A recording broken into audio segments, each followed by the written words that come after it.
Et salut tout le monde, c'est Mosbilly. Aujourd'hui, on se retrouve pour un nouvel épisode euh, sur Ark Ascended, épisode 9. Allez, c'est parti, c'est la suite. Là, on va faire c'est encore un épisode spécial note, les gars. Voilà, spécial note. Bon, dans l'aventure, il y a quelques notes que vous avez oublié, que vous avez manqué, mais c'est pas si grave que ça, hein.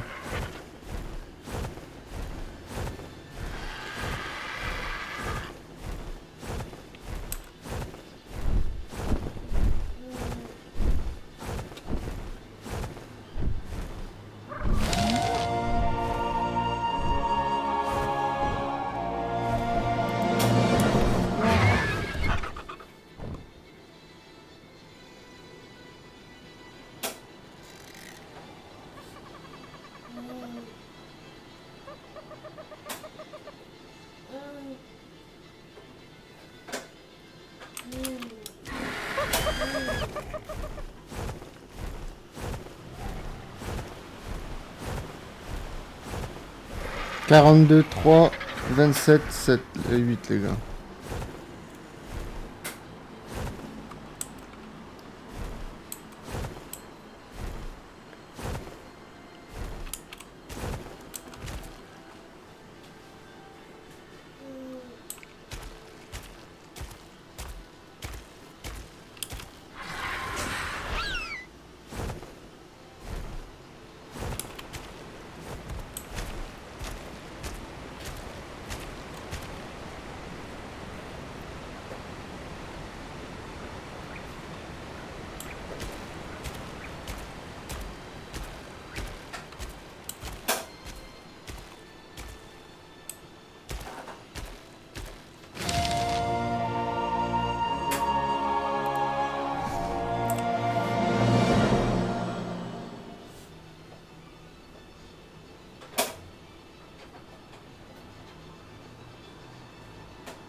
Palovia maxima perfectly embodies the element of surprise.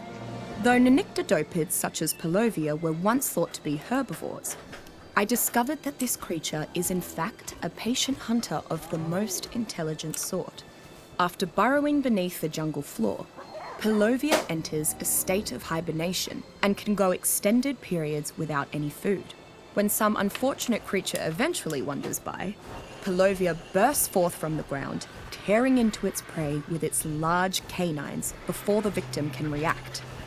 Though Palovia is ill-suited to the life of a mount, its usefulness in staging an ambush or as a village guardian cannot be understated.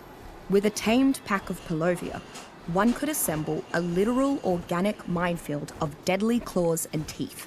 However, any ambushes using Palovia must be planned well in advance, as it will refuse to hibernate if it senses any threat nearby.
Quoi? Des bêtises?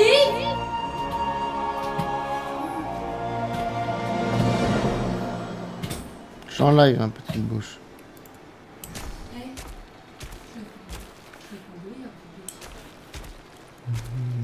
Et aller ouvrir la bouteille. Ah ouais. Ah non. Et je les emmerde. Mais comment il a fait? Ouais. Pas des bébés. Pas beaucoup de bébés. Là, tu as mangé. Tu as beaucoup mangé. Si tu as beaucoup mangé. Et des bêtises. Des bêtises. Des beaucoup mangé. Comment on fait? C'est lui qui fait des bêtises. Comment on fait? Qui fait des bêtises? Ah viens. Manger. Hop. Ouais. Tu joues le papa. Tu joues. Et bon, c'est bien. Ah bien. Maman, elle a envolé.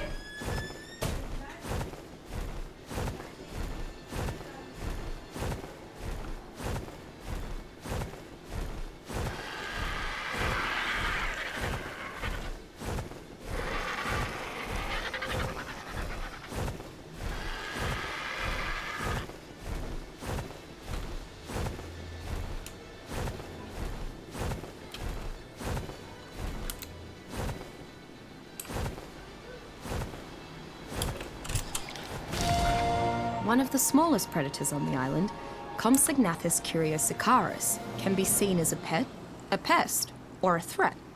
While alone, Compsognathus is not dangerous or aggressive. In larger packs, however, it remembers its underlying carnivorous nature. After a group of Compsognathus grows to a certain size, their pack mentality always seems to embolden them to attack. For some reason, Compsognathus is not naturally afraid of humans. Rather, it seems to be quite curious about humans and their instruments of survival. They tend to be drawn towards humans out of this curiosity, and then call their packmates to help explore their discovery. This usually leads to aforementioned pack aggression, with dangerous results. Compsognathus gain increasingly significant attack power and speed when in close proximity to other Compsognathus, as their pack aggression takes over their behaviour.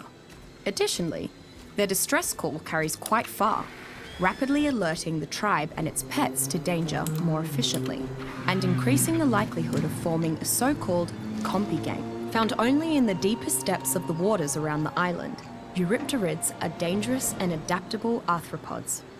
As likely to hunt as they are to scavenge, a Eurypterid rarely has difficulty finding food to keep itself nourished, even at the bottom of the ocean.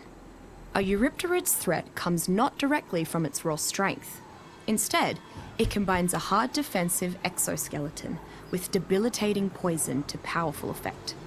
The sting of a Eurypterid increases torpor while reducing stamina, quickly rendering its opponent unable to defend itself.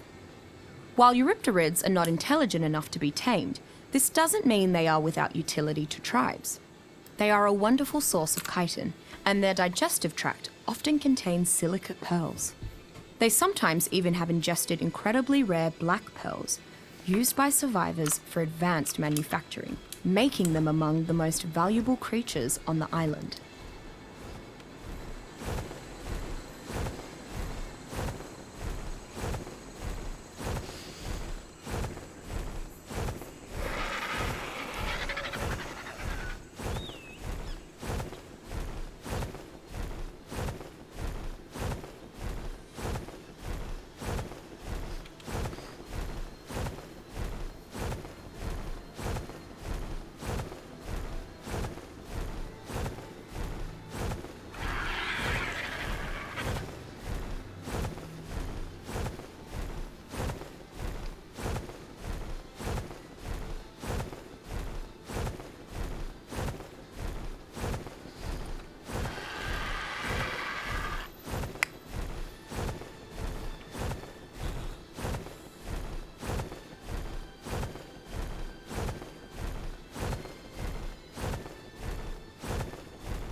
Carnotaurus presa is a distinctive creature that falls between a medium and large predator. It lives primarily on flat, clear ground, where it can capitalize on its speed. Additionally, it seems to have no qualms about running away from larger predators instead of fighting. The horns of the Carnotaurus seem to be used more for fighting rivals than actual hunting. This doesn't mean the horns aren't dangerous, though. They can still eviscerate larger prey. Carnotaurus is one of the smaller and more compact of the large predators. If Tyrannosaurus is the lion of the island, Carnotaurus would certainly be the cheetah.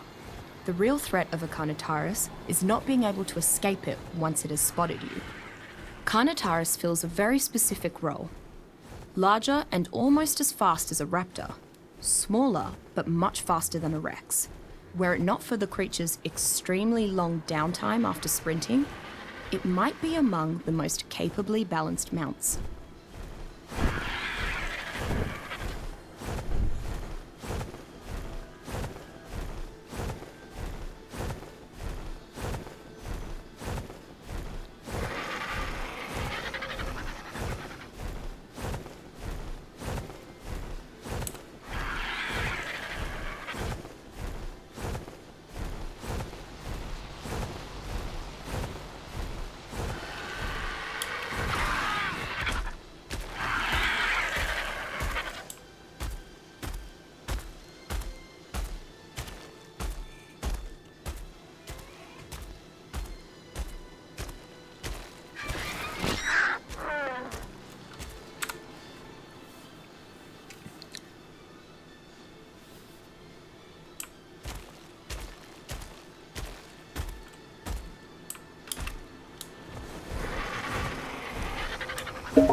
Attendez une minute les gars, est-ce que...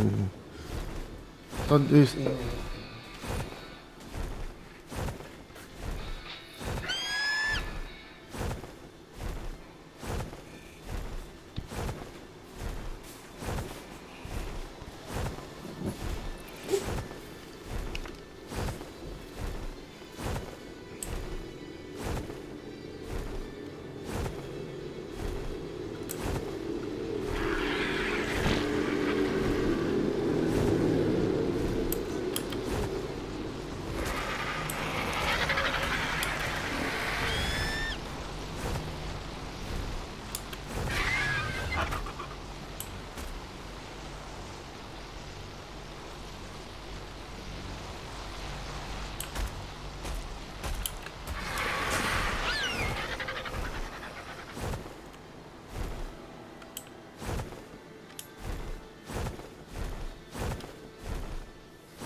Alors, 32-4.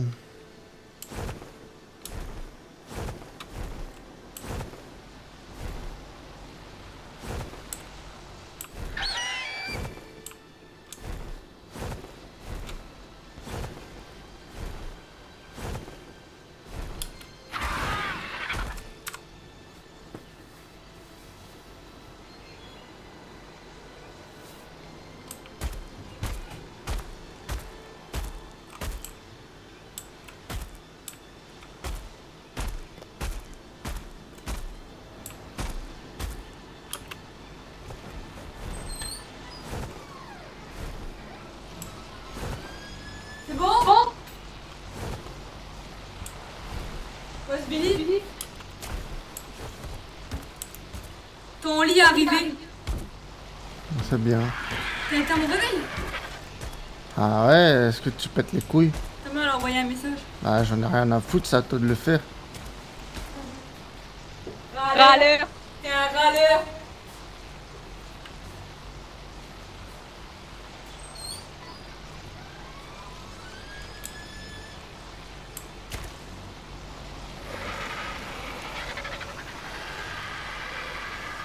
Ah, attendez, là, ça me pète les couilles par contre, les gars.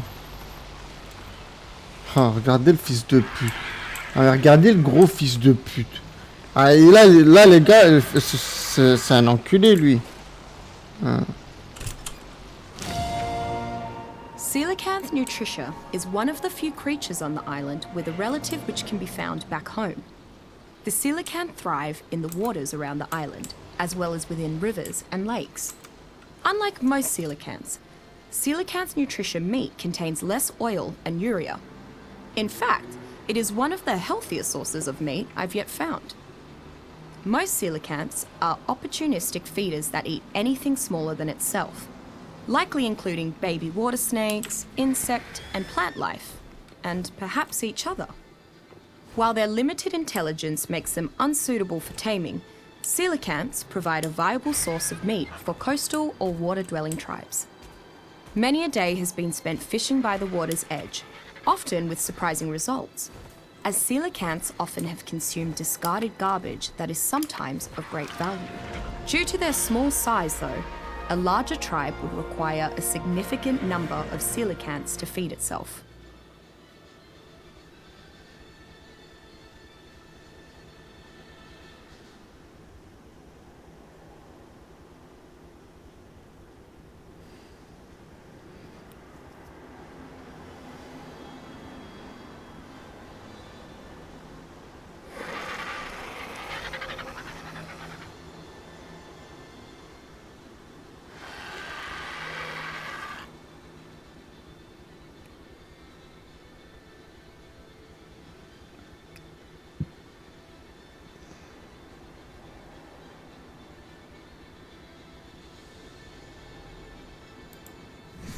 Rignonata.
Of all the abnormalities that I've observed, the tamed megalodons stick out to me.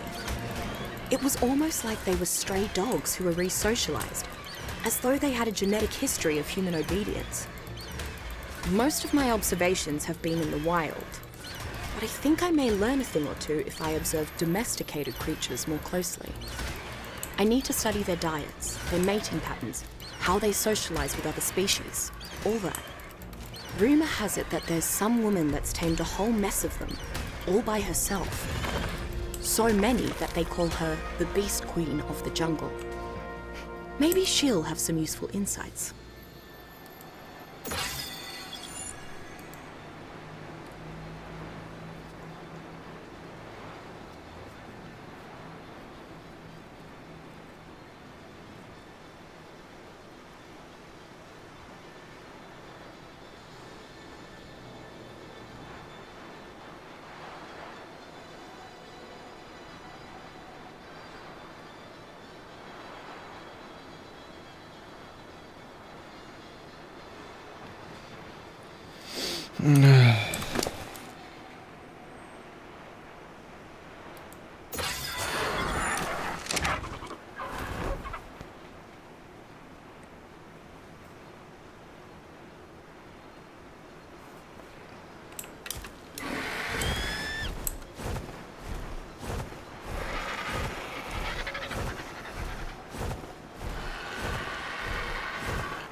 Found along the island's many inland waterways, Lutra peloso have become exceptionally adept at hunting and foraging. This species of otter has to be particularly cunning because of its diminutive size and fierce competition for its preferred food source, fish. It is not a creature that excels at combat and would not naturally pose as an intimidating threat to any predators. Finding packs of river otters is simple enough. They are distinguished by their elongated bodies, bushy tails, and webbed feet. Their trusting and inquisitive nature ensures they are often hunted for their lustrous fur, but many prefer to tame them to become trusted companions. There are few creatures which provide the companionship that Lutra peloso does. Rather than travelling beside you, it would prefer to comfortably rest on your back, providing insulation. Once domesticated, it can be told to harvest fish on demand, with a specific goal in mind from the fish that it consumes. The otter has a knack for foraging silica pearls, and can even yield a slight chance at finding black pearls within.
Bon, allez, c'est parti, on va 42,9.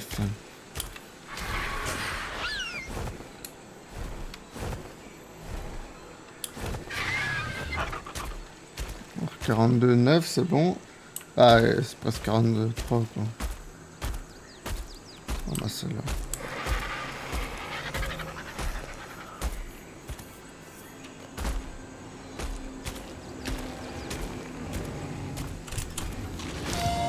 Dunkleosteus loricorruptor is a very strange creature. It is a fairly large fish, covered head to tail in armoured plates, with incredibly powerful jaws. It tends to eat the island's water-dwelling crustaceans trawling the seabed, as it is not fast enough to catch most of the smaller fish.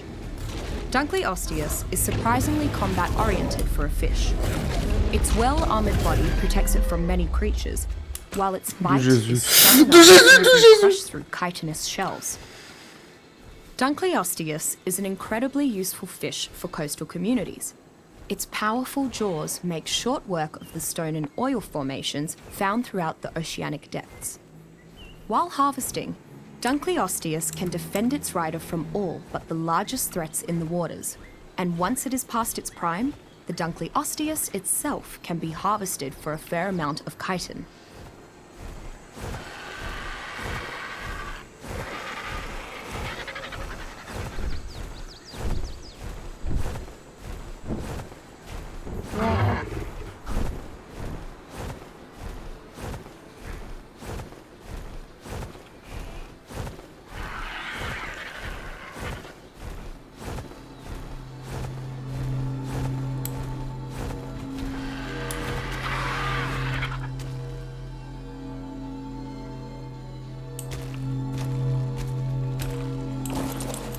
On va aller voir c'est quoi dedans les gars. Tant qu'on y est. Ouais. Ouais.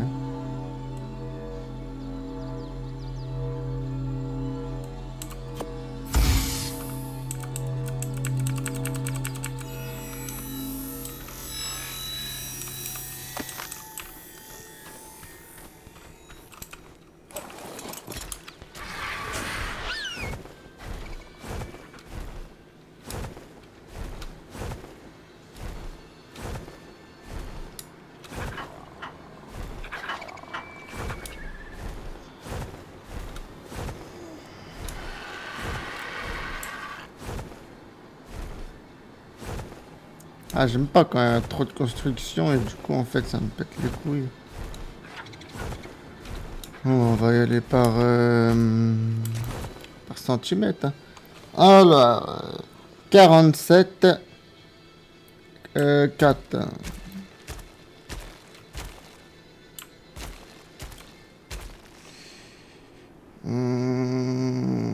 42, 7. Oh. Oh putain, je suis juste à côté quoi. C'est pas ça là. Attendez. Ah si, regardez, elle est là. Ah putain, elle était juste à côté de moi. Oh putain. Ah bah tu m'étonnes que j'ai galéré aussi.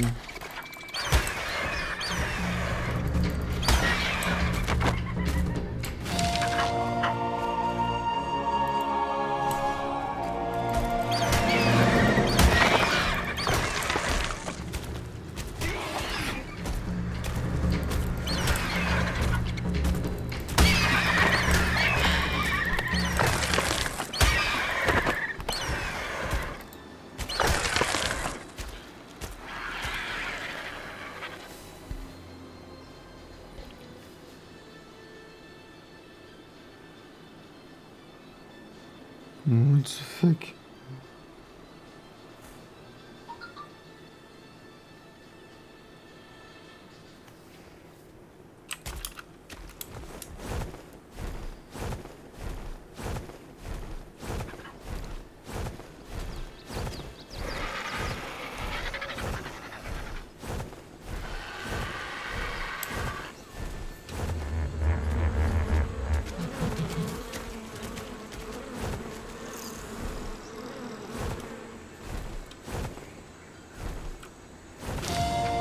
When someone asks me what the fastest creatures on the island are, Gallimimus is always a contender.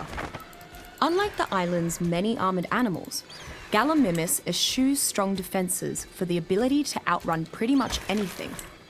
A skittish herbivore, Gallimimus even looks nervous when eating in a peaceful, clear meadow. Having no real way to harm predators, it simply runs away and uses its agility to stay safe. I've even seen wild Gallimimus outrun speed-trained Utah raptors.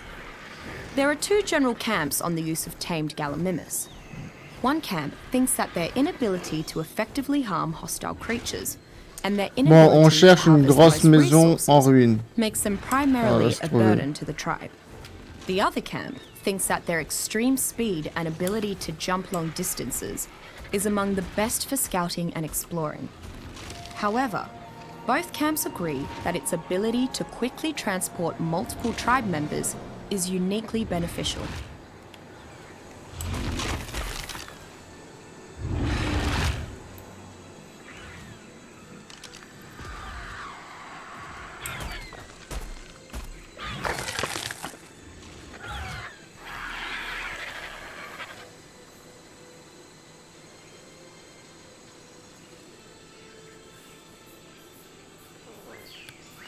Bon, je regarde les gars, mais sinon, tellement je l'ai pris. Gigatonorus là. Tellement celle-là, je l'ai déjà pris.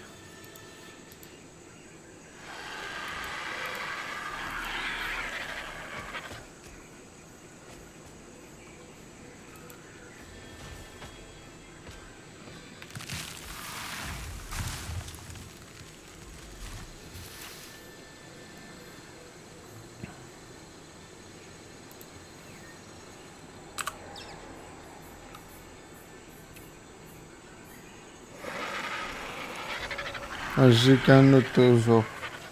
Gigatonosaurus. Non, c'est Gigatonosaurus. Ah, je crois que c'est bon, c'est lui. Si, là, c'est en anglais sur le site.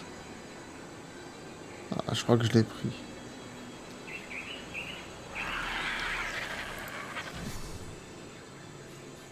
De toute façon, s'il me la manque en dernier, ben c'est pas grave, hein, j'irai la chercher dans le pire des cas. Nerva 4. D'allemand, celle-là, je l'ai pas pris. Si je me rappelle bien.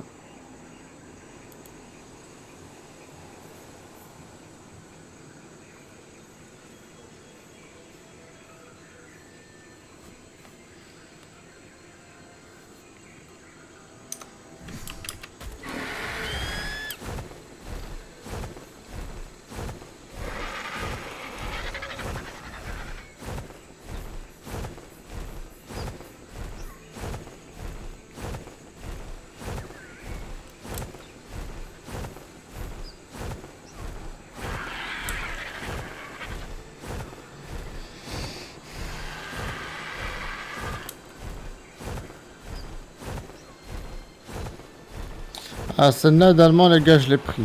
Celle-là d'allemand, je l'ai pris, les gars. Voilà. Ah, regardez, je l'ai pris, voilà. C'est le Giganotosaurus, je sais pas quoi. Et la prochaine qu'on va aller chercher, c'est Nerva 4 là.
Thylacoleo fertumorsus is a large, powerful marsupial that can often be found hunting around the trees among the island's redwoods.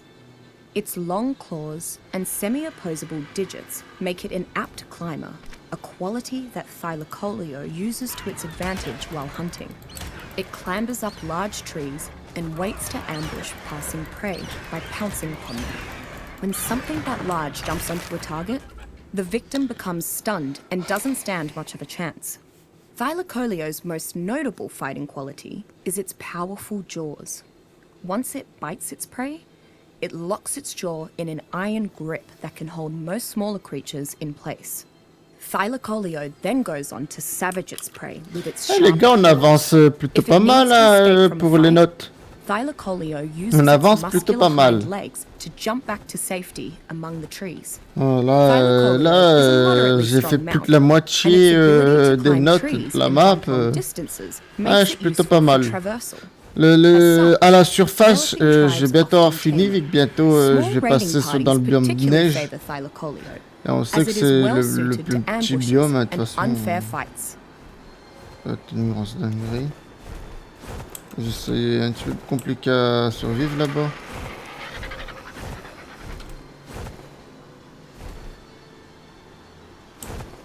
Putain, le chip il... Chip frérot, mais toi une porte, laisse-toi pas comme ça, il est sérieux. Puis... C'est quoi ça? C'est quoi ça, coupe de cheveux de merde? 71. À mon avis, c'est un joueur qui a dû arrêter, qui a repris.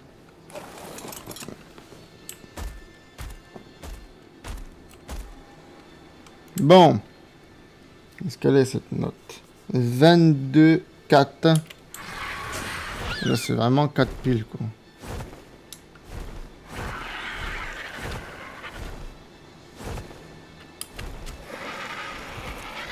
À 65 piles? What the fuck? C'est quoi de ces piles?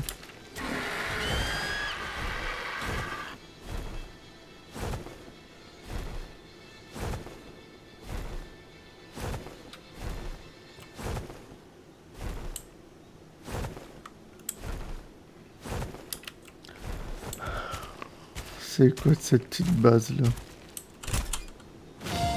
Not too long ago, I thought this place was a far-off utopia where I could study all the world's lost wonders. Now that I'm certain it's not natural at all, I have to say, Franchement, ils ont fait du bon boulot en ce qui concerne les nouvelles structures. Ça, y a rien à most dire. tribes have learned to live in harmony with their slice of the Les island. nouvelles structures, franchement, je les aime bien, franchement. One is even trying to conquer all the C'est others. bien, quoi. And natural or not, Comparé à l'autre arc. this ecosystem won't be any better off if it's burned down in some great war. The sunrises are still beautiful though. Je sais qu'on va un peu déborder dans le biome neige, les gars, mais bon, elle est vraiment juste à côté, du coup, bah, autant y aller, quoi. Ah bon, pour le biome neige, les gars, je crois que je vais devoir faire une tenue d'hiver.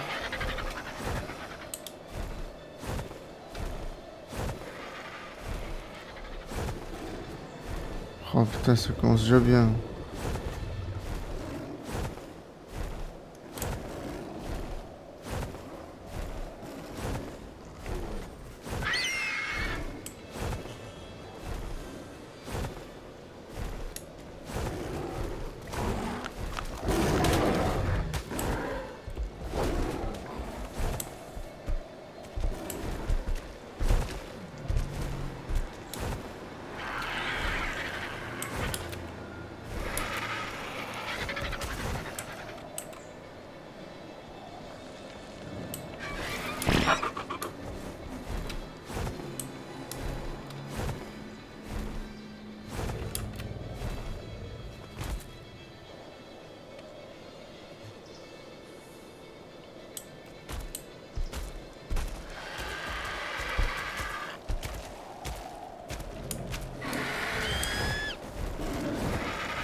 Though I've been received by the Iron Brotherhood, they didn't seem very pleased to see me.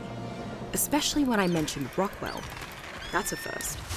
Add to that the rather deserted, gloomy state of their compound, and I'm starting to feel a bit apprehensive.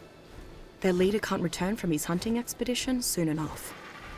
All I've confirmed so far is that, yes, they gathered all of the artifacts Rockwell sought, and yes, the artifacts were able to activate one of the obelisks. You'd think they'd be celebrating such a monumental discovery. But it's just killjoys as far as the eye can see. Go figure.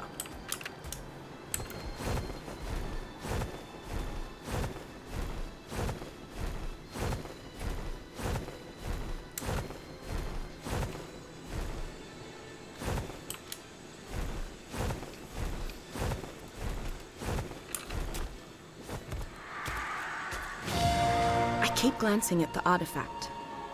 I understand why the Iron Brotherhood's leader didn't want it. Since it has no apparent use, all it does is remind him of the tribesmen who died seizing it from that giant spider. Can it really be useless, though? They described the artifacts that activated the obelisks as looking similar to it, so I headed to the nearest obelisk to see if I could get a response. No luck. Maybe it activates something else. Of course. The platform in the cave.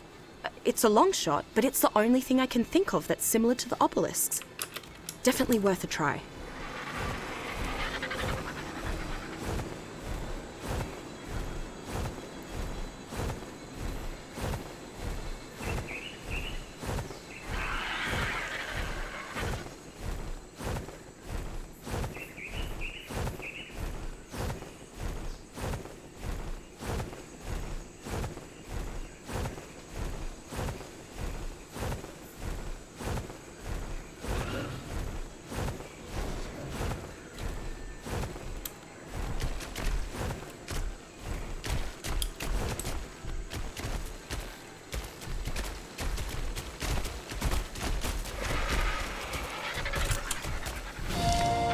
Dimorphodon equisica is another of the island's Jekyll and Hyde creatures.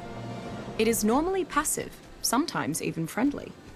When provoked, it becomes very aggressive. Even against larger creatures it has no business fighting, often to its own fatal end. Dimorphodon can make short work of smaller opponents, however, due to its large but lightweight skull and teeth. Barely over a metre tall, Dimorphodon should be low on the food chain, but its incredible speed and surprisingly strong bite make it fairly dangerous, especially en masse, as they tend to attack in groups. A flock of angry or hungry Dimorphodon can take down prey several times their size, so survivors should take care not to hunt near where a flock is gathered. Dimorphodon is one of the creatures on the island that is easily domesticated for companionship. Castaroides is a large mammalian herbivore that tends to live near water. Unlike other larger beaver species, this one retains the chisel-shaped teeth of modern beavers. As is typical for beavers, they build dams as habitats, but the larger creatures on the island have a tendency to trample them. As a result, finding unsullied dams in the wild is quite rare. Castaroides itself doesn't seem to realize how dangerous the island is. I don't know if it's simply too dumb to notice the dangers, or if it just doesn't care. But Castaroides happily goes about its day, playing in the water and gnawing on wood. The value of a tamed Castaroides is obvious from its physiology. The creature naturally gathers wood extremely efficiently, far more than most species on the island. It's not the strongest creature, so it can only carry limited amounts. But it is an... Greetings and salutations, dear reader. If these words are gracing your eyes, then you have had the good fortune to find the journal of Sir Edmund Rockwell, stupendous scholar, gallant gentleman, and explorer extraordinaire. It also means that it's entirely possible that I've met some unseemly end on this fascinating but exceedingly dangerous island that I call home. I suppose you could have also stolen it, or I could have misplaced it, in which case, please proceed to either hang your head in shame or return it to me at once, whichever is appropriate. Regards, Sir Edmund Rockwell.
Miss Walker's impromptu visits are always an unexpected pleasure.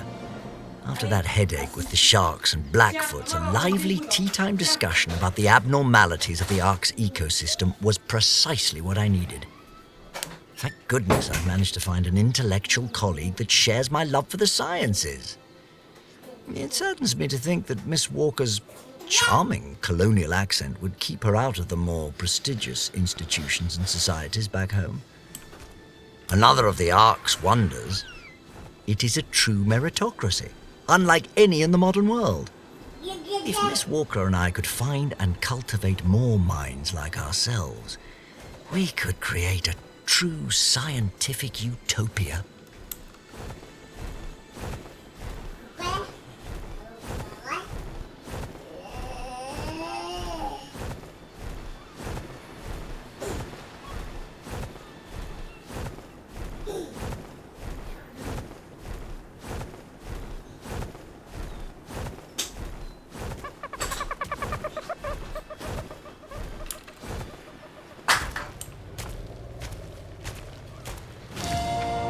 The fact that this creature exists is enough to give me nightmares. Like the island's other arthropods, Arthropleura felsanguis has become much larger than I might have believed possible. It's a very aggressive hunter, but prefers to eat meat after it has rotted for some time, and will voraciously seek out such delicacies. Arthropleura's blood has a very low pH, to the point that it can dissolve many materials. This acidic blood splashes back on anything that directly attacks it, weakening the durability of weapons and hurting attackers. Many creatures thusly refuse to prey on Arthropleura, fearing this unique defense. If that wasn't enough, Arthropleura also keeps a small reservoir of blood ready to spit at its prey. Like most of the arthropods on the island, Arthropleura is simple-minded and relatively easy to tame. It is an almost entirely military mount, useful mostly for attacking at a distance. Thanks to its unique defenses, whether hunting or warring, Arthropleura is generally safe from all but the largest of creatures.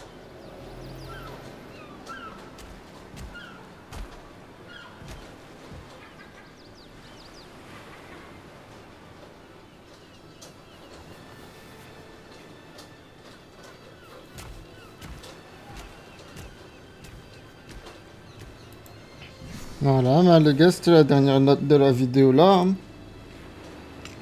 Tout simplement parce que les dernières notes qui me restent à faire en surface, bah, c'est que des notes qui est dans le biome neige. Et vous en doutez que bah, le biome neige, faut pas y aller avec la tenue que j'ai. Du coup, je vais craft ma tenue et tout. Du coup, dans la prochaine vidéo, j'aurai sûrement la tenue d'hiver. Voilà. Du coup les gars, bah, à la prochaine pour le prochain épisode de Ark. C'était Masbilly. Allez, au revoir.